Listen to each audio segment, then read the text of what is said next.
A nurse's strength. The morning sun poured through the hospital window as Olivia Wilson gently checked a patient's vital signs. She worked as a nurse at Northwest Regional Hospital, and everyone respected her for how kind and hardworking she was.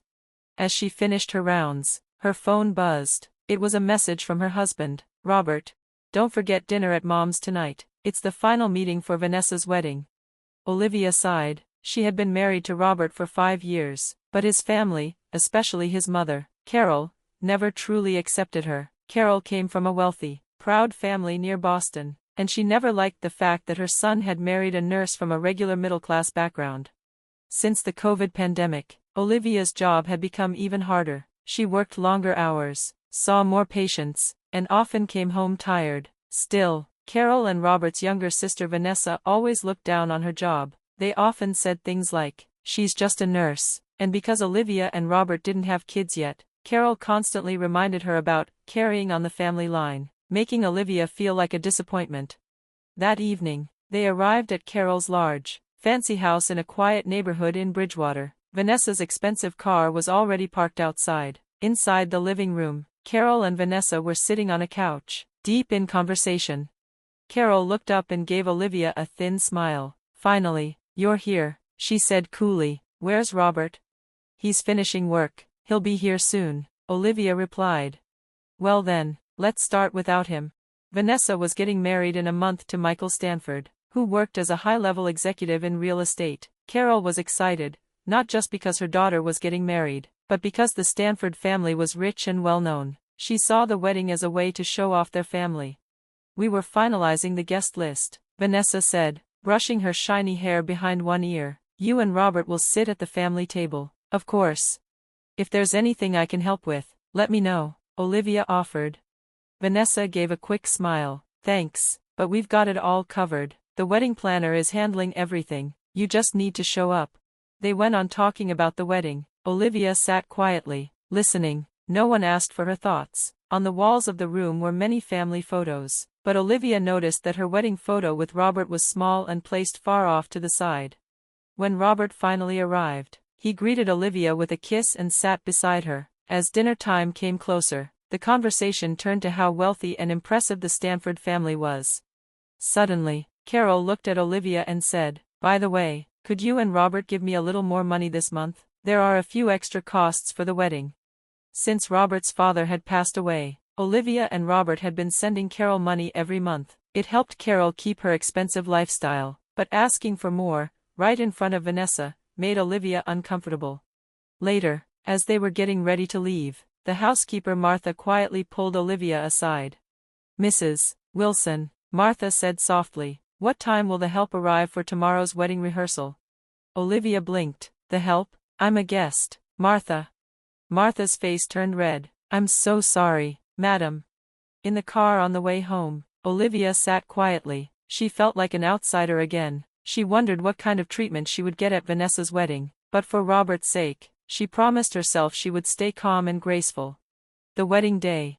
On the day of Vanessa's wedding, the sky was a perfect blue. The wedding was being held at a fancy hotel called the Windsor, in a beautiful part of the Boston suburbs. Olivia had been nervous all morning, but Robert held her hand and encouraged her. "It's Vanessa's special day," Olivia said to herself while doing her hair. "Let's be kind and just get through it." She chose a simple but beautiful navy blue dress. She wanted to look nice, but not so fancy that Carol would criticize her. As she put on her earrings, Robert smiled and said, "You look lovely." When they arrived at the hotel, the parking lot was filled with expensive cars. While Robert went to park the car, Olivia took a deep breath and tried to prepare herself. She hoped today would be peaceful. They entered the hotel lobby and walked to the reception area, where white ribbons and flowers decorated the check-in desk. "Mr. and Mrs. Wilson," Robert said proudly. The receptionist smiled, checked the list, and handed them each a name tag. "Mr. Robert, Miss Olivia, please wear these on the left side of your chest." Olivia took her tag and looked at it, then froze. It said, "Olivia Wilson, housekeeper." Her hands shook slightly, her heart dropped. "This can't be right," she whispered. Robert was still looking at his name tag, which said only, "Robert Wilson, son of Carol Wilson." Then, a cold voice spoke behind them. "Is something wrong?" Carol stood there in a light purple dress, smiling calmly. "Carol," Olivia said quietly, trying to keep her voice steady, "this name tag, it's not correct." Carol looked at it, pretending to be surprised. "Oh, is there a problem? I thought you were just a servant in this family." The words hit Olivia like a punch to the chest. Guests nearby turned to look, whispering and staring. Olivia's cheeks burned, tears filled her eyes, but she didn't let them fall. Robert finally understood what was happening. He grabbed his mother's arm. "I'll get this fixed." "No, Robert," Olivia said softly, "today isn't the day to fight, it's Vanessa's wedding." She took the name tag and slipped it into her dress pocket, quietly standing her ground. Robert's face was red with anger, but he held back, squeezing her hand tightly. "A wise choice," Carol said, and walked ahead toward the ceremony hall. The breaking point. The wedding ceremony was beautiful. Vanessa looked stunning in her white lace gown. Michael looked proud and happy, but Olivia couldn't enjoy it. She could feel Carol's cold eyes watching her the entire time. At the reception, everyone moved to the large ballroom. Tables were decorated with flowers, and name cards marked each seat. Olivia and Robert were led to the family table. "Are you okay?" Robert asked. "I'll be fine," Olivia whispered, giving a weak smile. Soon, the waiters brought out the appetizers, fancy plates with small bites of food. Everyone at the table was served, except Olivia. She looked down at her empty plate and waved over a waiter. "Excuse me, my food?" The waiter looked nervous. "I'm sorry, these are the instructions I was given." Before Robert could say anything, Vanessa called him over to the groom's table. He left quickly, and Olivia was left alone. She felt small, humiliated. Then Vanessa appeared, standing beside her with a cruel smile. "Trouble with dinner?" she asked sweetly. Olivia looked up. "Why are you doing this?" Vanessa leaned close and whispered, "Meals are only for real family, people like you don't count." That was it. Olivia had taken enough. Every insult, every cold look, every cruel word, they all came rushing back. She stood up slowly and placed her napkin on the table. The room grew quiet. Everyone turned to watch. "If that's how you feel," Olivia said calmly, "then I shouldn't be here." She took off her wedding ring and placed it on the table. The soft clink echoed in the silent room. "If I'm not family, I'll leave." Robert saw her from across the room and rushed back. Carol stood up too, looking shocked. "Olivia," Robert called. "Wait," Carol cried. "It was a joke, just a joke, come back." But Olivia didn't stop. She held her head high and walked out of the room with grace and strength.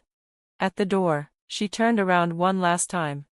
Carol looked pale and speechless. Vanessa's mouth hung open in shock. Michael's parents, especially his mother, Eleanor, looked furious. And Olivia? She walked out with her dignity. At last, she had found the strength to stop begging for a place in a family that never truly saw her worth.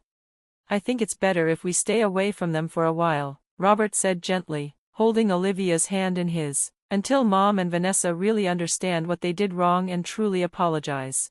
They sat together on the couch in their cozy living room, surrounded by quiet. The tension and sadness still lingered, but in the silence, something new was growing. Olivia leaned her head on Robert's shoulder. The betrayal and humiliation she felt still hurt, but his warmth made her feel less alone. "We can't keep letting them treat you like that," Robert continued, his voice calm but firm. "You're my wife, my family, and if they can't see that, then they're the ones who need to change." A small smile appeared on Olivia's lips. For the first time in days, she felt seen. Robert looked at her shyly. "Hey, what do you think about getting away for a few days, just the two of us? There's this little cottage up along the Maine coast I know. It's peaceful there, quiet." Olivia's eyes lit up. "That sounds perfect," she said softly. "We need a break, just us." That night, their phones wouldn't stop buzzing. Calls came from Carol, from Vanessa, even from Michael, but neither Olivia nor Robert answered. They weren't ready. They needed time to breathe, to heal. The next morning, Robert picked up the phone and called the bank. "I'd like to cancel the automatic transfers," he said. It was the money that had been going to his mother every month. Not anymore. Meanwhile, Olivia called her hospital and spoke with her supervisor. "I'd like to take a few days off," she said. Her supervisor's voice was kind. "You've always put others first, Olivia. Take the time you need. You deserve it." More messages came in. each one more desperate than the last. Carol pleaded for forgiveness. Vanessa sent long messages begging to talk, but Robert sent only one simple reply.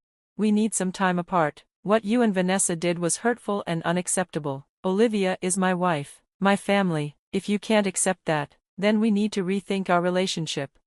As they packed their suitcases, Olivia paused by the window. Morning light bathed the small garden outside, making the flowers glow. It was a new day. The pain of yesterday still clung to her, but alongside it, she felt something she hadn't in a long time: freedom.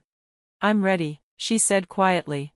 Robert came over and placed his hand gently on her shoulder. Olivia turned to him and smiled. Let's go. As they were about to leave, they checked the mailbox. Among the usual mail was a letter addressed to both of them, from Michael. They opened it together in the car. I want to sincerely apologize for what happened at the wedding. I was shocked and embarrassed by Vanessa and her family's behavior. The wedding has been put on hold. My parents and I agree that we can't move forward under these circumstances. I've asked Vanessa to really reflect on her actions. Olivia, I respect the strength and dignity you showed. Wishing you peace. Michael Stanford. Neither of them spoke for a while. Robert folded the letter and placed it in the glove box. Then he started the car, and they drove toward the coast. The days they spent in the cottage by the sea passed gently, like waves rolling onto the shore. Olivia and Robert walked along the beach, hand in hand, saying little but understanding everything. The sea air, the quiet breeze, the distant sound of birds, all of it helped heal the wounds that still ached inside them. One morning, as they sat eating toast and sipping coffee, Robert's phone rang again. He looked at the screen and frowned. Is it your mom? Olivia asked, watching the calm sea outside the window.